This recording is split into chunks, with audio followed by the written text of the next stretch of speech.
സാധാരണക്കാർക്ക് കുറഞ്ഞ വിലയിൽ ഭക്ഷണം കഴിക്കാൻ സാധിക്കുന്ന കേന്ദ്രങ്ങൾ, അതാണ് കുടുംബശ്രീയുടെ നേതൃത്വത്തിലുള്ള ജനകീയ ഹോട്ടലുകൾ. പാചകവാതത്തിൻ്റെയും അതുപോലെ തന്നെ സാമഗ്രികളുടെയൊക്കെ തന്നെ വിലകൾ ഇങ്ങനെ കുതിച്ചു വരുമ്പോൾ എങ്ങനെയാണ് ഇത്തരത്തിലുള്ള ഹോട്ടലുകൾ പ്രവർത്തിക്കുന്നത്? എങ്ങനെയാണ് ആ ഹോട്ടലുകൾ വില കുറച്ച് ഉൽപ്പന്നങ്ങൾ വിൽക്കുന്നത്? പാചകവാതത്തിൻ്റെ വില കൂടുതൽ, വിറകിൻ്റെ വില കൂടുതൽ, എങ്ങനെയാണ് കട ഇങ്ങനെ മുന്നോട്ട് പോകുന്നത്? വലിയ പാടാണ്. സാധാരണ നമ്മൾ 50 രൂപയുടെ ഊണ, അത് മുതലാകി ഒക്കത്തില്ല. വിറവായാലും ഗ്യാസായാലും പറ്റുന്നില്ല. ഇങ്ങനെ പോയാൽ ഒന്നേ അടച്ചു കൂട്ടും. വില കൂട്ടാൻ സാധാരണക്കാർ വരുന്ന ഹോട്ടലാണ്. വില കൂട്ടിയാൽ അവർക്കൊരു ബുദ്ധിമുട്ടല്ലേ. ഇപ്പോൾ 50 രൂപയും കൊണ്ടായിരിക്കും ഒരാൾ കഴിക്കാൻ വരുന്നത്. ഗ്യാസിൻ്റെ വിലയോ വിറവിൻ്റെ വിലയോ ഒന്നും അവർ നോക്കത്തില്ല. വില കൂട്ടാനും വയ്യ, കച്ചവടം നടത്താനും വയ്യാത്ത അവസ്ഥയാണ്. കുടുംബശ്രീ ജനകീയ ഹോട്ടലിൻ്റെ അടുക്കളയിലേക്കാണ്. വിറകിലാണ് ഞങ്ങൾ ചെയ്യുന്നത്. നല്ല ബുദ്ധിമുട്ടിലാണ് ഞങ്ങൾ. വിറകിനും വില കൂടുതലല്ലേ? വിറകിനും വില കൂടുതൽ.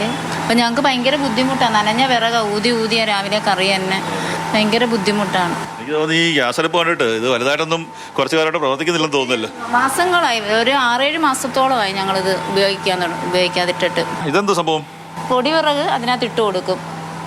എന്നിട്ട് തുണിക്കകത്ത് മണ്ണെണ്ണ മുക്കി കത്തിച്ചിട്ട് ഈ കറണ്ട് വഴി ഇത് കാറ്റടിച്ചു കൊടുക്കും. അന്നേരം അതിനകത്ത് എയറിൽ ഇത് വർക്ക് ചെയ്യുന്നത്. അതായത് സാധാരണ നമ്മുടെ അടുപ്പിൽ ഊതി കത്തിക്കണം, ഇതിനകത്ത് ഊതി കത്തിക്കണം എന്നുള്ളൊരു ഗുണം മാത്രമേ ഉള്ളൂ. ഇത്രയേ ഉള്ളൂ. എന്നാലും ലാഭമാണോ? ലാഭം എല്ലാം കണക്ക് തന്നെ. അതിനകത്തും വിറക് വേണം, നല്ല പൊടി വിറക് ഇട്ട് കൊടുക്കണം. ഇത് തന്നെയാണ് അവസ്ഥ. കാര്യം വില കൂട്ടാൻ സാധിക്കില്ല. കാര്യം സാധാരണക്കാരൊക്കെ വന്ന് ഭക്ഷണം കഴിക്കുന്നതാണ്. ഊണിന് 30 രൂപയാണ്.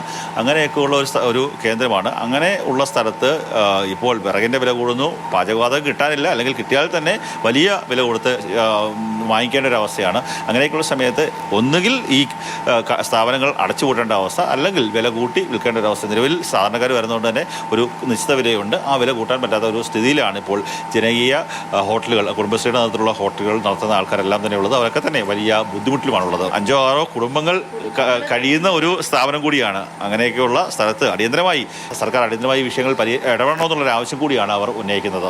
ക്യാമറമാൻ ഷാനവാസ് പരീദിനൊപ്പം കനൽ നായർ, മാതൃഭൂമി ന്യൂസ്, കൊല്ലം.